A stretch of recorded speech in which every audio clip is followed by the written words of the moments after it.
हाँ तो बच्चों, सभी को जय हिंद, नमस्कार। हमेशा की तरह उम्मीद है आप राजी खुशी होंगे। पिछली क्लास का जो मैटर है वो पढ़ के आए होंगे। अपन रेलगाड़ी चला रहे थे, कुछ सवाल बाकी अपने रेलगाड़ी के, वो आज ख़त्म करते हैं अपन।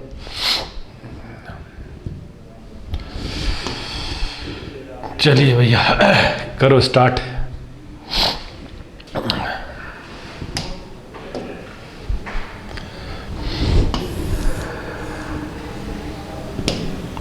ये अपना हो गया था, ये भी हो गया था, ये भी हमने कर लिया था सुरंग, ठीक है। इस पे आ जाओ। एक गाड़ी है, इसमें 16 डिब्बे हैं और डिब्बों के साथ क्या है, एक इंजन है ही है, बिना इंजन के तो होगा ही क्या। प्रत्येक डिब्बे की लंबाई 15 मीटर है और इंजन की लंबाई 20 मीटर है। प्रत्येक डिब्बे और इंजन के बीच की दूरी 1 मीटर है। 45 की चाल से चलते हुए गाड़ी एक प्लेटफॉर्म को 52 सेकंड में क्या कर देती है, पार कर देती है। तो प्लेटफॉर्म की क्या बतानी है, लंबाई हमें बतानी है। A train has 16 coaches and an engine. The length of each coach is 15 metre and that of engine is 20 metre. The distance between the coaches and the engine is 1 metre.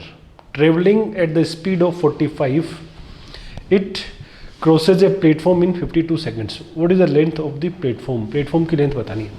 पहले आप ट्रेन की length तो बताइए, platform तो देखते हैं। Train की length कितनी होगी, देखो 20 मीटर का तो एक इंजन है और 16 डिब्बे, हर डिब्बा 15 मीटर का, तो 20 तो ये 240 ये हो गया, प्लस इंजन और डिब्बों के बीच में, हर डिब्बे के बीच में 1-1 मीटर गैप है, तो 16 डिब्बे और एक इंजन है, तो कितने गैप होंगे, 17 गैप होंगे। देखो यदि आप 2 ऑब्जेक्ट लेते हैं ना, 2 चीज़, तो गैप कितना होगा, 1। यदि आप 3 कोच ले रहे हो तो कितने गैप आएंगे, बीच की दूरी। भाई टोटल लेंथ क्या होगी, यहाँ से यहाँ तक 4 लेते हो तो कितने गैप बनेंगे, यहाँ से यहाँ तक टोटल दूरी, गैप क्या होंगे, 1 2 3। 2 डिब्बों में 1 गैप, 3 में 2, 4 में 3, तो 16 डिब्बे और एक इंजन मिला के 17 आइटम है, तो गैप कितने होंगे, 16 गैप। 16 गैप 1-1 मीटर के, तो 16 ये। ट्रेन की लेंथ कितनी होगी, 276 मीटर। अब ये ट्रेन जो है ये 45 की चाल से जा रही होती है, तो 52 सेकंड में एक प्लेटफॉर्म को पार करती है। 45 ट्रेन जब प्लेटफॉर्म को पार करती है तो खुद की स्पीड से पार करेगी, यानी 45 की स्पीड से पार कर देती है 52 सेकंड में। तो टोटल लेंथ क्या बोलोगे, ट्रेन की लेंथ प्लस प्लेटफॉर्म की लेंथ, ये टोटल डिस्टेंस, ये डिस्टेंस 45 की स्पीड से, यानी 45 × 5/18 की स्पीड से कितनी देर में क्रॉस हो रही है, 52 सेकंड में क्रॉस हो रही है। इसका हिसाब कर दो, 5 और ये 2, इधर आएगा 26, 25, 26 करोगे तो 650। 276 में प्लेटफॉर्म की लंबाई जोड़ते क्या आ रहा है, 650 आ रहा है। तो बताइए प्लेटफॉर्म की लंबाई क्या हो जाएगी, 650 में से 276 क्या कर दो, माइनस कर दो, 374 मीटर क्या हो जाएगी, आपके प्लेटफॉर्म की लंबाई हो जाएगी। इतना सही है, बस इसको उतारो और नेक्स्ट पे आ जाओ। इसमें क्या बोला भैया, एक ट्रेन है 48 की चाल से चलते हुए क्या करती है, एक प्लेटफॉर्म को 63 सेकंड में पार करती है। यदि ट्रेन में 15 मीटर लंबाई के कुछ डिब्बे और लगा दें, यानी ट्रेन की लंबाई थोड़ी सी बढ़ा दे, तो ये उसी प्लेटफॉर्म को पार करे और समान चाल से पार करने में 90 सेकंड क्या करते हैं, लग जाते हैं। सेम प्लेटफॉर्म को यदि उसी स्पीड से पार करे, कुछ डब्बे एक्स्ट्रा जोड़ने के बाद, तो कितना टाइम लग जाएगा, 90 सेकंड का टाइम लग जाएगा। तो ट्रेन में कितने डब्बे जो है वो क्या लगाएंगे, एक्स्ट्रा लगाए गए हैं।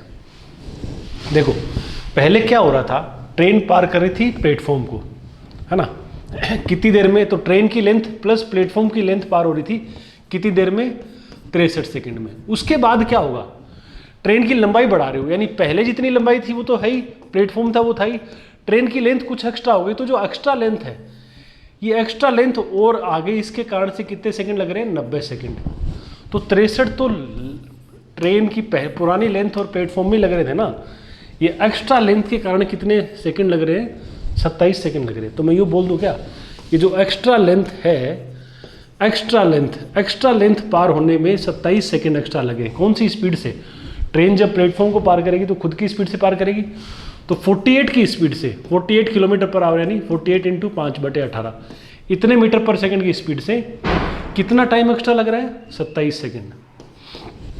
तो एक्स्ट्रा लेंथ जो है ये काट दीजिए आप, 6 से काटोगे 8, 3, ये 9, क्या बोलोगे? 360 मीटर एक्स्ट्रा लेंथ है।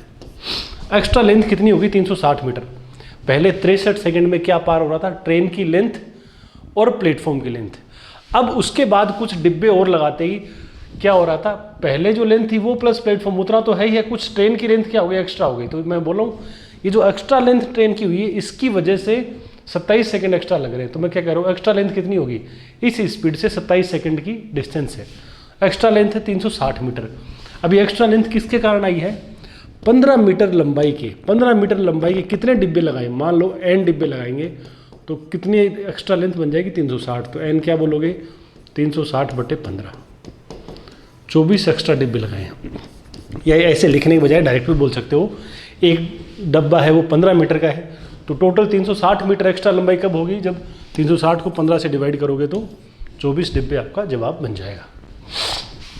इसको उतार लीजिए और नेक्स्ट पे चलते हैं। एक इंजन की गति में कमी क्या है? लगाए गए डिब्बों की संख्या के वर्गमूल के समानुपाती है। बिना डिब्बों के जो इसकी गति है वो कितनी है? 45 किलोमीटर पर घंटे। 16 डिब्बों के साथ इसकी गति कितनी हो जाती है? 33 किलोमीटर पर घंटे। फिर क्या बोला? 16 के साथ, ये थोड़ा चेंज करो, इंग्लिश में सही लिखा हुआ है। यहाँ क्या करिए आप, 16 के बजाय 25 डिब्बों के साथ कर दो, 25 कर दो। यहाँ पे 25 डिब्बों के साथ इसकी गति जो है वो क्या होगी? एक इंजन की गति में जो रिडक्शन है वो क्या है? डायरेक्टली प्रोपोर्शनल है किसके? Square root of number of coaches attached. गाड़ी के जो जितने डब्बे लगा रहे हैं ना उनका स्क्वायर रूट ले रहे हो, उसके डायरेक्टली प्रोपोर्शनल है क्या? गति में कमी। इसकी स्पीड क्या है? 45। बिना किसके डिब्बे के इंजन क्या चलता है? 45 की स्पीड से चलता है। Its speed becomes 33 with 16 coaches. 16 डिब्बे लगाते ही गति क्या हो जाती है? 33। What will be its speed with 25 coaches. 25 डिब्बे लगाओगे तो गति क्या होगी, ये हमें बताना है। देखो रिडक्शन, गति में जो कमी है, गति में कमी, रिडक्शन जो है ना, रिडक्शन क्या बता रखा है? रिडक्शन में आर लिख रहा हूँ, आर मतलब गति में कमी, रिडक्शन इन स्पीड, वो डायरेक्टली प्रोपोर्शनल। डायरेक्टली प्रोपोर्शनल मैंने ये बता चुका हूँ, रेशियो में ऐसा सवाल करवाया भी होगा। और डायरेक्टली प्रोपोर्शनल मतलब आर डिपेंड करता है किस पे? डब्बों की संख्या के वर्गमूल पे। एन मतलब, एन क्या लिया अपन ने यहाँ पे? Number of coaches, number of डिब्बों की संख्या। अब यहाँ इसको क्या करते हैं अपन? आर सीधा सीधा रूट एन पे निर्भर करता है, तो आर बराबर क्या होगा? के इंटू रूट एन। और यहाँ के क्या होता है? कोई ना कोई कांस्टेंट, स्थिरांक। जब एक चीज़ दूसरी पे डिपेंड करती है तो उसको बराबरी में लाने के लिए क्या कोई कांस्टेंट का यूज़ करते हैं। जैसे आपने ओम का नियम सुना ना, V समानुपाती I। वोल्टेज है वो करंट पे निर्भर करता है, और इसको बराबरी में लाने के लिए क्या करते हैं? I into are. आर क्या होता है? फिक्स रेजिस्टेंस, प्रतिरोध। वैसे ही यहाँ पे है कि आर निर्भर करता है किस पे? डिपेंड करता है रूट एन पे, सीधा सीधा। तो आर बराबर के इंटू रूट एन। के की वैल्यू क्या रहेगी? फिक्स रहेगी। बिना डिब्बों के 45 की स्पीड है, 16 डिब्बे लगाते ही गति क्या हो गई? 33। ये आर किसको रिप्रेजेंट करता है? गति में कमी को, एन डिब्बों की संख्या को। आप बताओ, ऐसे 45 की स्पीड थी, 45 से जब स्पीड 33 की आ गई तो आप ये बताइए गति में कमी कितनी आई? कमी बोलो। 12 किलोमीटर प्रति घंटे की कमी आई। कब आई? जब आपने कितने डिब्बे लगाए हैं? 16 डिब्बे लगाए हैं। तो 12 बराबर क्या लिखो? के इंटू रूट 16। 12 बराबर के इंटू क्या लिखोगे? 4। के की वैल्यू क्या आ गई? 3 आ गई। तो के की वैल्यू फिक्स है, 3 आ गई। तो अब आर में और एन में क्या रिश्ता हो गया? अब आप ये बोल सकते हो आर बराबर हमेशा क्या लिखोगे? 3 इंटू रूट एन लिख देंगे। आर और एन का रिश्ता पता लग गया हमें। अब क्या बोला आपको कि 25 डिब्बे लगाते ही क्या होगा? गाड़ी की स्पीड क्या हो जाएगी? आप लगाओ। ये आर किसको दर्शाता है? गति में कमी को। तो आप ये देख लो गति में कमी कैसे निकाली जाती है? 3 गुना डिब्बों की संख्या। तो जब 25 डिब्बे लगाओगे, 25 डिब्बे लगाओगे तो गति में कमी कितनी होगी? आर बराबर क्या बोलोगे? 3 गुणा 5, 15। आर क्या है? रिडक्शन। गति में कमी कितनी? गति में कमी है 15 की। कब? 25 डिब्बे लगाते ही गति में 15 की कमी आ गई। ऐसे कितने की स्पीड है? 45 की। और 25 डिब्बे लगाते ही 15 की कमी आ जाएगी, तो 25 डिब्बों के साथ गति क्या हो जाएगी, 25 में से 15 माइनस कर दो, 30 किलोमीटर पर आवर। बिना डिब्बों 25 डिब्बों के साथ क्या स्पीड बन जाएगी, 30 की स्पीड बन जाएगी। इसको नोट कर लो और नेक्स्ट पे आ जाओ। पिछले क्वेश्चन से मिलता जुलता सवाल है। एक इंजन क्या करता है, गति में कमी वही सेम डिब्बों की संख्या के वर्गमूल के समानुपाती है, तो डायरेक्ट लिख दूं गति में कमी R is directly proportional to root N, R बराबर के रूट एन। ये आर किसको दर्शाता है, गति में कमी, reduction in speed, R for reduction, कितनी कमी आ रही है। बिना डिब्बों की स्पीड है 32, 9 डिब्बे लगाते ही स्पीड आ जाएगी 26। तो जब आप यहाँ डिब्बे कितने रखोगे 9, तो गति में कमी कितनी आएगी, 9 डिब्बे लगाते ही 32 से 26 हो गई। 32 से 26 होने का मतलब कमी कितनी है, 6 की। 6 बराबर के इंटू 3, तो के की वैल्यू क्या आ जाएगी 2, और के की वैल्यू 2 आने का मतलब क्या है, आर बराबर के रूट एन, आर और एन का रिश्ता ही है ना, तो आर बराबर क्या लिखोगे 2 रूट एन। ये जो कांस्टेंट आप लगाते हो ना, इसकी वैल्यू हमेशा क्या रहती है, फिक्स रहती है, ये किसी पर्टिकुलर सिचुएशन में चेंज नहीं होगी। अब आगे क्या बोला है, पिछले में तो बता दिया कि 25 डिब्बे लगाओगे तो स्पीड क्या होगी, इस बार बोला है गाड़ी अधिकतम कितने डिब्बे खींच सकती है। ठीक है, इस बात के लिए आप एक सिंपल एक बात समझो, मान लो गाड़ी के डब्बे आप लगाते जाओगे तो स्पीड क्या होती जाएगी, कम होती जाएगी। फिर आप धीरे धीरे एक पॉइंट ऐसा आएगा जो वो डिब्बा लगाते ही, कोई पर्टिकुलर डिब्बा लगाते ही गाड़ी रुक जाएगी। मान लो आपने 100वां डिब्बा लगाया, 100th कोच लगाते ही गाड़ी रुक गई, तो आप बताओ गाड़ी कितने खींच सकती है। 100वें पे यदि रुक गई तो क्या बोलोगे, एक कम 99 खींच सकती है। 120 डिब्बे लगाते ही मान लो गाड़ी रुक गई तो कितने खींच सकती है, 120 से एक कम कर दो, 119 बोल सकते हैं ना अपन। तो ऐसे आप यूँ देख लो कि गाड़ी को रोकने के लिए कितने डब्बे लगाने पड़ेंगे, तो रोकने के लिए देख लेते हैं, उससे एक कम खींच सकती है। रोकने के लिए स्पीड में कमी कितने की लाओगे बोलो, गाड़ी को रोकने के लिए उसकी स्पीड को 42 से कहाँ पे लाना पड़ेगा, 42 नहीं सॉरी 32 है, 32 से कहाँ पे लेके आना पड़ेगा, 0 पे। 32 से 0 पे लाओगे तो कितनी कमी करोगे, 32 की। आर बराबर 32, 32 बराबर 2 इंटू रूट एन, 16 बराबर रूट एन, तो एन की जो वैल्यू है वो क्या हो जाएगी 256।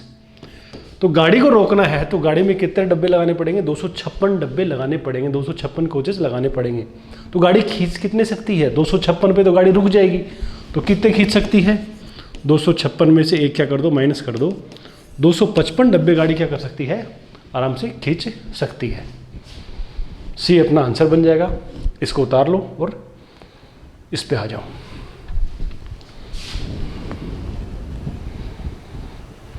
पढ़िए इसको। अब जैसे ये जो क्वेश्चंस हैं, पिछला क्वेश्चन था ये था, इनमें ट्रेन की लेंथ का जिक्र नहीं है, तो ये अब नाम भले रेलगाड़ी मालगाड़ी का चल रहा है, लेकिन ट्रेन की लेंथ का रूल पर्टिकुलर यहाँ पे कुछ है नहीं। सीधा टीएसडी का कंसेप्ट लगाओ और सोल्व करो सवाल को। क्या बोला है, एक एक्सप्रेस रेलगाड़ी क्या कर रही है, जिसकी गति 100 है, वो हर 75 किलोमीटर के बाद 3 मिनट रुकती है। एक लोकल रेलगाड़ी क्या करती है, जिसकी गति 50 है, वो प्रत्येक 25 किलोमीटर चलने के बाद 1 मिनट रुक रही है। यानी एक्सप्रेस गाड़ी है वो क्या कर रही है, हर 75 किलोमीटर चलने के बाद 3 मिनट रुकेगी। दूसरी गाड़ी है वो हर 25 किलोमीटर के बाद 1 मिनट रुकेगी। इसकी स्पीड 100 है, इसकी स्पीड 50 है। दोनों रेलगाड़ियाँ एक ही समय पर चली हैं, तो लोकल रेलगाड़ी उतने समय में कितना किलोमीटर चलेगी जितने समय में एक्सप्रेस रेलगाड़ी कितना चलेगी, 600 किलोमीटर जाएगी। तो आप तो एक्सप्रेस गाड़ी को 600 किलोमीटर चलाओ, एक्सप्रेस को 600 किलोमीटर में लगा टाइम बताओ आप, तो 600 किलोमीटर में लगा एक्सप्रेस गाड़ी को 600 किलोमीटर में लगा टाइम बताओ। सीधा टाइम क्या बोलोगे, एक्सप्रेस गाड़ी की स्पीड क्या है, 600/100, यानी 6 घंटे तो चलने का टाइम है। 6 घंटे का मतलब कितने मिनट है, 360 मिनट तो उसे पहुंचने में लग जाएंगे। और ओवरऑल टाइम कितना आएगा उसका, ओवरऑल टाइम 600 किलोमीटर को यदि डायरेक्ट 100 की स्पीड से जाएंगे ना तो 360 मिनट तो सीधे सीधे लग जाएंगे। लेकिन अब क्या बोला है, हर 75 किलोमीटर के बाद 3 मिनट क्या होती है, रुकती है। तो 75 के बाद रुकेगी, फिर अगले 75 यानी 150 के बाद, फिर अगले 75 225 के बाद, तो कितनी बार रुकेगी आप ये देखो। अब आप देखो 600 किलोमीटर में 75 75 के कितने स्लॉट बनेंगे? 8 स्लॉट बनेंगे, 8 गैप बनेंगे, 8 गैप बनेंगे, यानी 75 75 के बाद फिर 150 के बाद फिर 225 के बाद फिर 300 के बाद, ऐसे हर 75 किलोमीटर के बाद रुकेगी। तो 8 स्लॉट बनेंगे तो गाड़ी रुकेगी कितनी बार? 7 बार रुकेगी। रुकने का टाइम जो है ना वो कितनी बार लिया जाएगा? रुकने का टाइम क्या लेंगे? 7 बार लेंगे। तो ओवरऑल टाइम क्या आएगा? ओवरऑल टाइम 360 प्लस 7, रुकने का टाइम है 7 बार, 7 बार रुकी 3 मिनट, तो 360 और 21 क्या बोलोगे? 381 मिनट उस गाड़ी को ओवरऑल लग गए। अब ये 7 बार कहाँ से आया वो ध्यान से देखो। मान लो 75 75 के 2 ही स्लॉट होते हैं, मान लो 75 ये, तो गाड़ी यहाँ रुकेगी और यहाँ पहुँच गई। तो अब यदि मान लो गाड़ी को 150 किलोमीटर चलना होता, हर 75 के बाद रुकेगी, तो यहाँ रुकेगी, ये वाला टाइम तो पहुँचेगी ना, क्यों रुकेगी? मान लो गाड़ी को ये 3 स्लॉट चलना होता तो बीच में रुकेगी 3 मिनट यहाँ, 3 मिनट यहाँ, पहुँचने के बाद जो रुकेगी वो टाइम लेने की ज़रूरत अपन को नहीं है। तो आप जैसे थोड़ा ध्यान से देखोगे ना, तो 75 के बाद रुकेगी, 150 के बाद रुकेगी, 225, ऐसे ही 450, 525 के बाद रुकेगी, लेकिन 600 किलोमीटर पहुँचने के बाद जो 3 मिनट रुकेगी वो टाइम शामिल अपन को करना ही नहीं है, क्योंकि उसके बाद तो पहुँच गई ना। तो 8 स्लॉट में 7 बार रुकेगी, टाइम हो गया 360, तो सीधा चलने का, और 21 मिनट रुकने के 381 मिनट। अब हमें ये बताना कि 381 मिनट में वो दूसरी गाड़ी है वो कितना चलेगी, उसके बारे में क्या बोल रखा है? वो 50 की स्पीड से चल रही है and stops for 1 minute after every 25 kilometres of journey, her 25 kilometre के बाद 1 मिनट रुकती है। तो आप ये बताओ 25 किलोमीटर में लगा टाइम कितना लग रहा है उसको? 25 किलोमीटर में लगा टाइम, तो आप डायरेक्ट बोलोगे 25/50 आधा घंटा, यानी 30 मिनट। 30 मिनट तो चलने की और 1 मिनट उसके बाद रुकेगी, तो 25 किलोमीटर में लगा टाइम कितना है? 31 मिनट। आपके पास 381 मिनट है, 381 मिनट चलाना है, उसमें ये गाड़ी कितना चलेगी? 31 मिनट में कितना चली है? 25 किलोमीटर। अब स्पीड तो उसकी सेम ही है, तो जब स्पीड सेम होती है तो आप क्या बोलते हो? जिस रेशियो में आप टाइम को बढ़ाओगे डिस्टेंस भी उसी रेशियो में बढ़ जाएगी। हर 31 मिनट में 25 किलोमीटर चलेगी, तो 31 की टेबल में चलो और 381 के आसपास, तो 31 का 10 गुणा 310, 12 गुणा करोगे तो 372 मिनट। 372 मिनट का यदि आप टाइम लेते हो तो कितनी डिस्टेंस कवर हो जाएगी? 25 गुणा 12, 300 किलोमीटर। 300 किलोमीटर डिस्टेंस तो ये गाड़ी ऐसे रुकते हुए जाएगी हर 25 किलोमीटर के बाद 1 मिनट, तो 372 मिनट में 300 किलोमीटर चल लेगी। और इस 372 मिनट में इतना चलने के बाद रुकने वाला टाइम भी इंक्लूडेड है, लास्ट वाला। अब उसके बाद कितना टाइम बच गया? रिमेनिंग टाइम कितना टाइम और बचा हुआ है? 9 मिनट। तो आप बस ये और बता दो कि 9 मिनट में कितना और चलेगी? 372 मिनट में तो 300 चल रही है, 9 मिनट और बचे हुए हैं। गाड़ी की स्पीड कितनी है? लोकल गाड़ी की स्पीड है 50 की, तो 50 की स्पीड से 9 मिनट में कितना दूरी चलेगी? 50 × 9 मिनट को क्या कहोगे? 9/60 घंटे। इसको सोल्व कर लो, कितना किलोमीटर आएगा? 7.5 किलोमीटर। तो 300 किलोमीटर तो पहले चल ली और अगले 9 मिनट में 50 की स्पीड से 9 मिनट में 7.5 किलोमीटर। ये 300 और 7.5 को आप ऐड करोगे तो क्या आंसर बन जाएगा? 307.5। ये लोकल गाड़ी की यात्रा हो जाएगी। इसको नोट करो और ये ट्राई करो।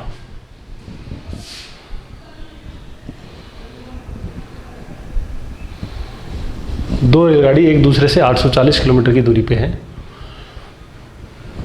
यदि वे यदि एक ही समय पर एक दूसरे की ओर चलती हैं तो 12 घंटे बाद मिलती हैं, ठीक है। यदि एक के चलने के 5 घंटे बाद दूसरी चलती है तो वे 9 घंटे बाद मिलेंगी। तो दोनों रेलगाड़ियों की क्या बतानी है? चाल बतानी है, ठीक है।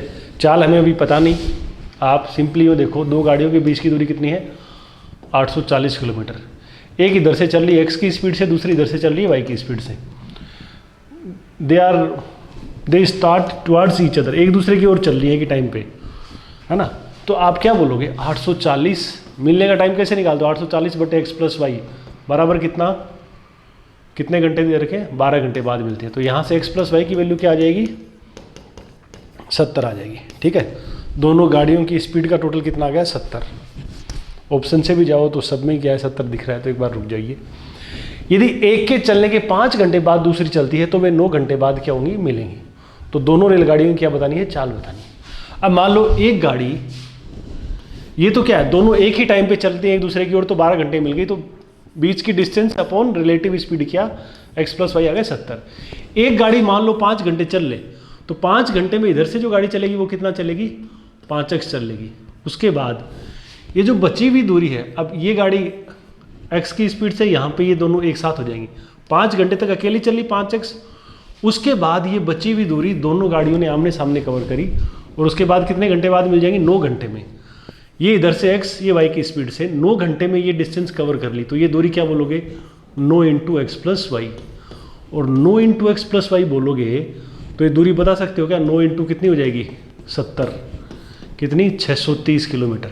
ये 630 किलोमीटर दूरी है, तो ये दूरी क्या बोलोगे, 840 में से 630 क्या कर दीजिए, माइनस कर दीजिए, ये डिस्टेंस कितनी आ जाएगी, 210 किलोमीटर।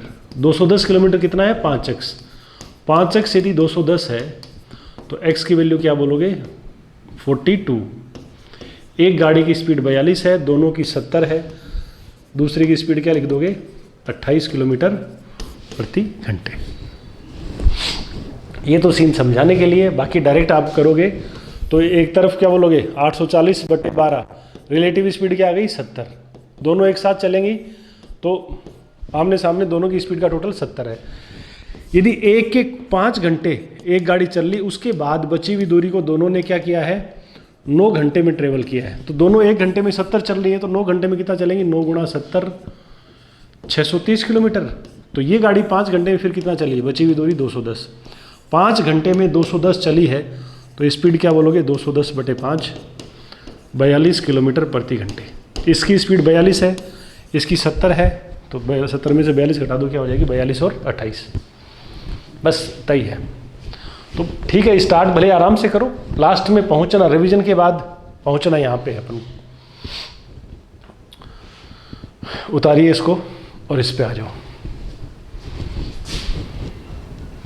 72 की गति से जा रही एक ट्रेन के पीछे से क्या चलाई जाती है, बंदूक चलाई जाती है ना। ट्रेन के चालक को बंदूक की ध्वनि गार्ड के 6 सेकंड बाद सुनाई देती है। ट्रेन की लंबाई बतानी है, यदि ध्वनि की चाल कितनी है, 330 मीटर पर सेकंड है। 72 की स्पीड से जा रही कोई ट्रेन है, उसके पीछे से बंदूक चली है। मान लो ये कोई ट्रेन है,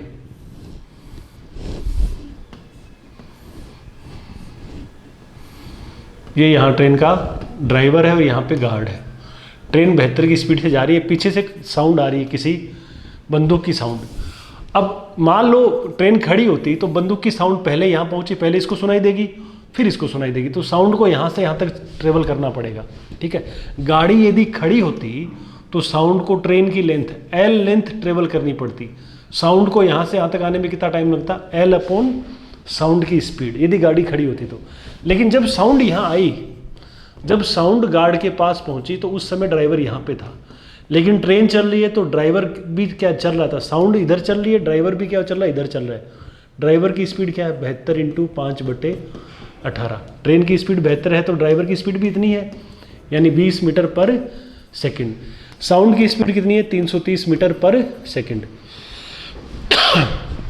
ड्राइवर यहाँ पे है, गार्ड यहाँ पे। जब गार्ड को सुनाई दी साउंड यहाँ, इसका मतलब साउंड यहाँ पहुँच चुकी है। साउंड ड्राइवर को कब सुनाई देगी, जब साउंड ड्राइवर के पास पहुँचेगा, यानी साउंड ड्राइवर को पकड़ेगी। तो साउंड को गार्ड के बाद कितनी डिस्टेंस और कवर करनी है, ट्रेन की लेंथ। ये साउंड की स्पीड इतनी है, ड्राइवर की स्पीड इतनी है, तो क्या बोलोगे, L अपॉन 330 माइनस क्या करने वाले हो, 20। बीच की डिस्टेंस अपॉन रिलेटिव स्पीड। और कितनी देर बाद सुनाई देती है, इसके ठीक 6 सेकंड बाद। यहाँ से 6 सेकंड बाद पहुँच जाती है, तो L बराबर क्या लिखोगे, 310 इंटू 6, 1860 मीटर क्या हो जाएगी, ट्रेन की लेंथ हो जाएगी। बस यही है, बस सवाल समझ में आ जाओ, उसके बाद सीन बन गया तो कोई दिक्कत होगी नहीं। मैथ्स बहुत आसान है, मुद्दा है सवाल समझ में आ जाए। ये करो, दो स्थानों P और Q के बीच की दूरी कितनी है, 400 किलोमीटर। एक गाड़ी क्या कर रही है, एक मालगाड़ी सुबह 6 बजे P से Q की ओर रवाना होती है। 1 घंटे बाद एक सवारी गाड़ी भी P से Q की ओर रवाना होती है तथा 1 घंटे बाद एक स्थान R पे पहुंचती है जिसे मालगाड़ी ने 45 मिनट पहले पार किया था। बढ़िया। दोनों एक ही समय क्या होती हैं, Q पर पहुंच रही हैं, ये भी ठीक है। तो दोनों ट्रेनों की चाल क्या होगी? The distance between 2 places P and Q is 400 kilometre. 2 स्थान है P और Q, जिनके बीच की डिस्टेंस कितनी है महाराज? 400 किलोमीटर है। ठीक है। फिर क्या हुआ? एक goods train start at 6 AM। एक गाड़ी यहाँ से कितने बजे चलती है? 6 बजे चलती है। कौन सी train? Goods train, G for goods train चलती है। आफ्टर एन आवर, 1 घंटे बाद वहाँ से एक पैसेंजर ट्रेन चलती है। एक पैसेंजर ट्रेन PT या GT कितने में चलती है? यहाँ से 7 बजे चलती है। ठीक बात है। वो भी PQ की ओर चलती है। And reach in an hour at a place R which was crossed by the goods train 45 minutes ago. क्या हुआ? 1 घंटे बाद सवारी गाड़ी भी P से Q की ओर रवाना होती है, यानी 7 बजे चलती है तथा 1 घंटे बाद एक स्थान R पे पहुंचती है। सवारी गाड़ी यहाँ से 7 बजे चली है, 1 घंटे बाद एक स्थान R पे पहुंची। मान लो R यहाँ पे है, तो ये वाली गाड़ी यहाँ पे कितने बजे पहुंची? 8 बजे पहुंची। 8 बजे पहुंची और क्या बोला है? जिसे इस 1 घंटे बाद R पे पहुंची जिसे मालगाड़ी ने 45 मिनट पहले पार किया। यानी R को मालगाड़ी ने कितने मिनट पहले पार किया? यहाँ से 45। 8 बजे से 45 मिनट पहले कर दोगे तो क्या बोलोगे? 7:15 पे। ऐसा ही बोल रहा है ना। After an hour a passenger train starts from P towards Q and reach in an hour at a place R। 1 घंटे में R पे पहुंची। Which was crossed by the goods train 45 minutes ago. 7 बजे चली, 8 बजे यहाँ पहुंची R पे, और इससे Q ने कितने बजे पार किया था? 45 मिनट पहले, नहीं 7:15 पे। क्या करना है? फिर आगे बोला if these trains reach Q simultaneously. ये दोनों ट्रेन Q पे एक ही साथ पहुंचे। यानी देखो, यहाँ से 6 बजे चली, यहाँ 7 बजे चली, R पे इतने बजे पहुंची और Q पे क्या हो गई? एक साथ पहुंच गई। तो हमें इन दोनों की क्या बतानी है? स्पीड बतानी है। तो एक चीज़ देखो, इनकी स्पीड के बारे में क्या बोल सकते हो? P से R तक की डिस्टेंस फिक्स है। देखो यहाँ डिस्टेंस किलोमीटर्स में आ गई है, ट्रेन की लेंथ का जिक्र है ही नहीं। तो ये ट्रेन की जो लेंथ वाले कंसेप्ट है उनसे बाहर चला गया, सिंपल TST का कंसेप्ट हो गया ये।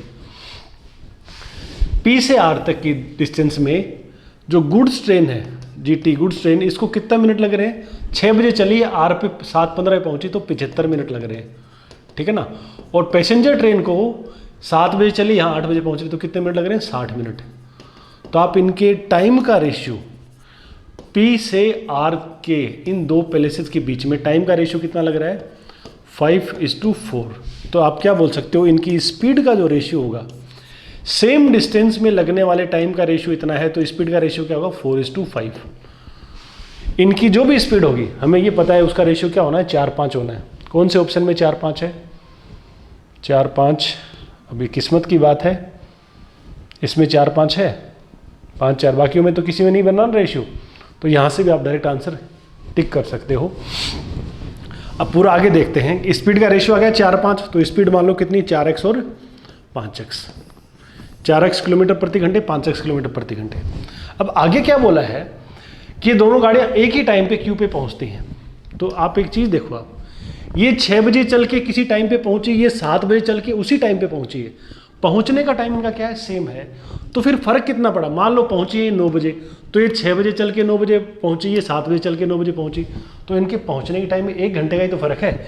यानी टोटल 400 किलोमीटर चलने में पैसेंजर ट्रेन को क्या लग रहा है? 1 घंटा कम लग रहा है, गुड्स ट्रेन को 1 घंटा ज़्यादा लग रहा है।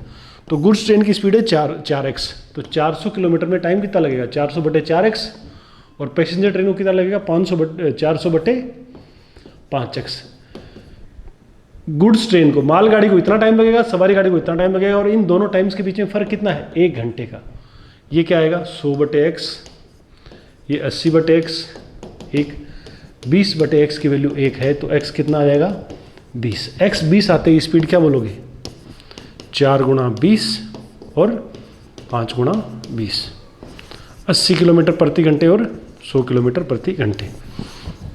ऐसे बोल लो, या हमें इनकी स्पीड का रेशियो पता लग गया था, इनके टाइम का रेशियो, सॉरी, 5 और 4। सेम डिस्टेंस में इनको 5 और 4 का फर्क है। तो आप वापस P से R में ये रेशियो है, तो किसी भी दूरी में इनके बीच का रेशियो क्या रहेगा? टाइम का 5-4 रहेगा, सेम डिस्टेंस में। तो टोटल P से Q में भी टाइम इतना इतना लगेगा, कितना अंतर है? एक का मतलब 1 घंटा है, तो 5 का मतलब क्या होगा? 5 घंटा। 4 का मतलब इसका टाइम क्या होगा? 4 घंटे। अब इसको 5 घंटे लगेंगे, इसको 4 घंटे लगेंगे, तो 400 किलोमीटर में यदि 5 घंटे लगेंगे तो स्पीड क्या होगी? 400/5। पैसेंजर ट्रेन को 4 घंटे लग रहे हैं तो स्पीड क्या होगी? 400/4। 80 और 100 आ जाएगा वापस। ये करने के बाद ऐसे कर लो, भले ही ऐसे कर लो, जो तुम्हारा मन करे। इसको उतार लो और नेक्स्ट पे आ जाओ। 2 कार है, एक बार रेलगाड़ी के साथ कार आ गई। अकेली कार है, रेलगाड़ी नहीं है। क्या बोला? 2 कारें क्रॉसिंग की ओर V1 और V2 की स्पीड से बढ़ रही है। यदि एक निश्चित समय क्रॉसिंग से उनकी दूरी कितनी है? 40 और 50 मीटर है। वे आपस में नहीं भिड़ेंगे यदि उनकी गति किस प्रकार हो। देखो, मान लो ये कोई क्रॉसिंग है, ये कोई क्रॉसिंग पॉइंट है, ठीक है। एक गाड़ी यहाँ से कितनी दूरी पे है? 40 मीटर की डिस्टेंस पे है। दूसरी गाड़ी इधर यहाँ से कितनी डिस्टेंस पे है? 50 मीटर की डिस्टेंस पे है। स्पीड क्या है इनकी? इसकी स्पीड V1 है, इसकी स्पीड क्या है? V2 है। अब ये दोनों नहीं भिड़ेंगी। नहीं भिड़ने के लिए इनकी गति किस प्रकार हो? गति में रिलेशन चाहिए। भिड़ेंगे कब भैया? ये 40 मीटर की दूरी पे है, 50 मीटर। ये दोनों ये गाड़ियाँ एक ही टाइम पे इस क्रॉसिंग पे पहुंचेंगी तो भिड़ेंगी, अलग अलग टाइम पे पहुंचेंगी तो नहीं भिड़ेंगी। तो इनका टाइम भिड़ने के लिए क्या चाहिए? टाइम बराबर होना चाहिए, और नहीं भिड़ने के लिए टाइम बराबर नहीं होना चाहिए। तो ये 40 मीटर की दूरी पर V1 की स्पीड है, तो इसको टाइम कितना लगेगा? 40/V1। इसको यहाँ पहुँचने में कितना टाइम लगेगा? 50 मीटर दूरी V2 की स्पीड से, 50/V2। और नहीं भिड़ने के लिए क्या जरूरी है? ये दोनों टाइम क्या होने चाहिए? बराबर नहीं होने चाहिए। बराबर एक साथ पहुँचेंगी तो भिड़ेंगी, और यदि अलग अलग टाइम पे पहुँचेंगी तो नहीं भिड़ेंगी। तो टाइम बराबर नहीं होना चाहिए। अब 50 को नीचे ले आओ, 4/5 must not equal to V1/V2। तो V1 इज टू V2 क्या लिखोगे? बराबर नहीं होना चाहिए किसके? 4:5 के। क्या बोलोगे? B अपना आंसर बन जाएगा। और इसके बाद इस पे आ जाओ।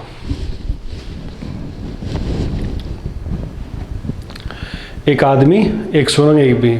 सवाल शकल से बड़ा लग रहा है लेकिन बहुत ज़्यादा टफ सवाल है नहीं, सीधा सवाल है, समझना है बस आराम से। एक आदमी एक सुरंग AB के एक ऐसे बिंदु पे खड़ा है जिसकी A व B से दूरी का अनुपात 2:5 है। एक सुरंग मान लीजिए यहाँ से यहाँ तक कहीं, ये एक सुरंग है। यहाँ इसके एक ऐसे बिंदु पे खड़ा है आदमी यहाँ एक ऐसे बिंदु पे खड़ा है कि इसकी इधर से दूरी क्या है? 2। सुरंग का नाम है AB, ये A और ये B, दोनों सिरे।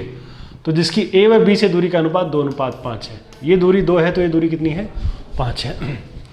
बाहर से आ रही रेलगाड़ी की सीटी की आवाज़ सुनकर वह बचने के लिए भागता है।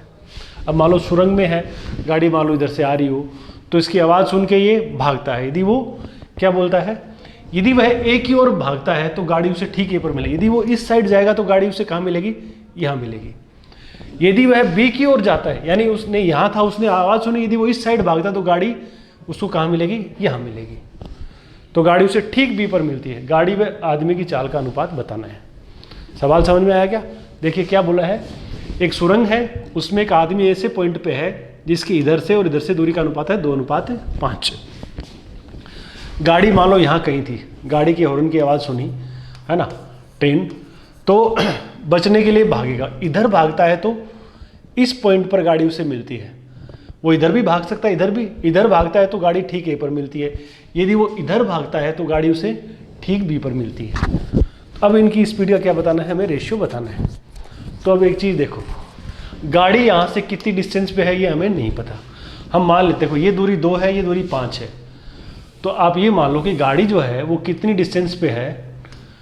गाड़ी जो है वो यहाँ पे इस जगह से कितनी दूरी पे है? मान लो ये 2 किलोमीटर मान लो, ये 5 किलोमीटर मान लो, और गाड़ी यहाँ से कितनी डिस्टेंस पे है? मान लीजिए x किलोमीटर की डिस्टेंस पे है। स्पीड हमें फिलहाल अभी इनकी पता नहीं है किसी की, ना गाड़ी की स्पीड पता, ना आदमी की स्पीड पता।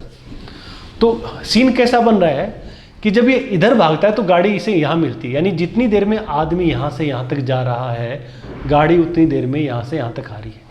जितनी देर में आदमी यहाँ से यहाँ तक आएगा, गाड़ी उतनी देर में यहाँ से यहाँ तक आएगी। यानी जितने टाइम में गाड़ी क्या चलती है? x किलोमीटर चलेगी, आदमी उतनी देर में कितना चल रहा है, 2 किलोमीटर चलेगा। जितने टाइम में गाड़ी क्या चलेगी, x किलोमीटर चलेगी, उतने में आदमी कितना चल रहा है, 2 किलोमीटर चलेगा। दूसरी बात क्या है, यदि वो ठीक B की ओर भागता है, यानी आदमी इधर भागेगा, तो गाड़ी भी उसे यहाँ पे क्या है, ठीक B पर मिलती है। तो मैं यूँ कह दूँ क्या, जितनी देर में आदमी यहाँ से यहाँ तक जाएगा, यदि इधर भागता है, तो जब यहाँ था आदमी तो गाड़ी यहाँ आवाज़ सुनी, इधर भागेगा तो गाड़ी उसे ठीक यहाँ पे मिलेगी। यानी जितनी देर में आदमी ये दूरी तय करेगा, गाड़ी ये टोटल दूरी क्या कर लेगी, ट्रेवल कर लेगी। तो बताओ आदमी कितना चला, जितनी देर में आदमी 5 किलोमीटर चला है ना, उतनी देर में गाड़ी कितना चल रही है यहाँ से यहाँ तक, ये कितनी दूरी है, x 2 और 5। तो क्या बोलोगे, गाड़ी उतनी देर में कितनी चल रही, x + 7 किलोमीटर चल रही। गाड़ी चल रही कितने, x + 7। अब बताओ इनकी स्पीड का रेशियो बताना है। अब थोड़ा सा यहाँ ध्यान दोगे तो मामला ख़त्म ही हो जाएगा। गाड़ी x किलोमीटर चलती है तो ये 2 किलोमीटर चलता है, गाड़ी जब x + 7 चलती है तो ये 5 किलोमीटर। तो अब देखो ना, आदमी कितना, यहाँ x चली तो ये 2, जब ये 5 किलो चलेगा, यानी कितना किलोमीटर एक्स्ट्रा चल रहा। जब आदमी 3 किलोमीटर एक्स्ट्रा चलता है तो उतनी देर में गाड़ी क्या चल रही है, यहाँ x और x + 7 में कितने का अंतर है, 7 किलोमीटर एक्स्ट्रा।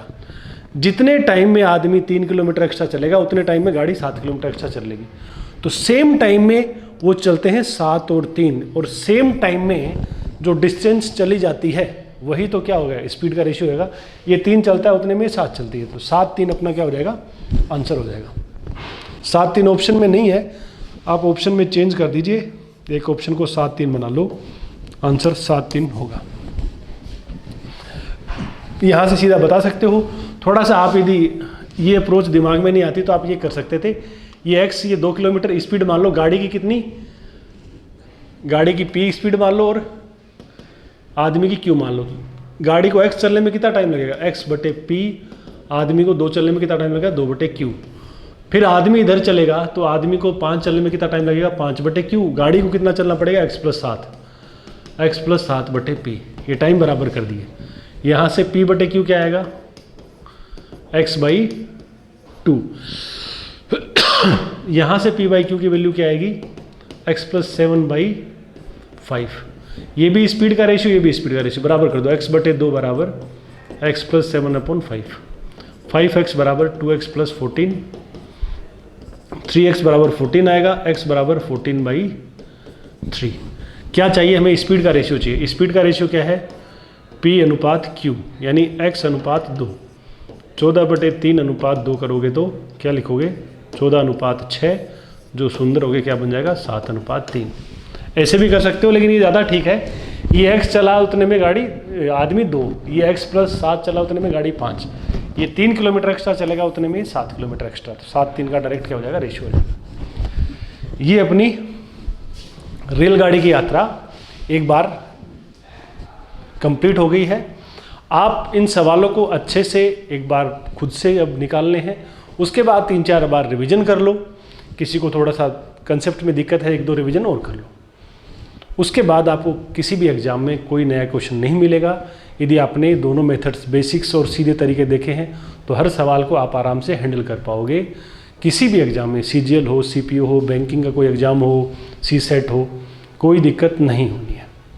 तो इनको अच्छे से पढ़ो, अपने दोस्तों को पढ़ाते रहो। बाकी अब नेक्स्ट क्लास में मिलते हैं, अपन नावधारा के साथ समुद्र की सैर करेंगे। थैंक यू, धन्यवाद, जय हिंद।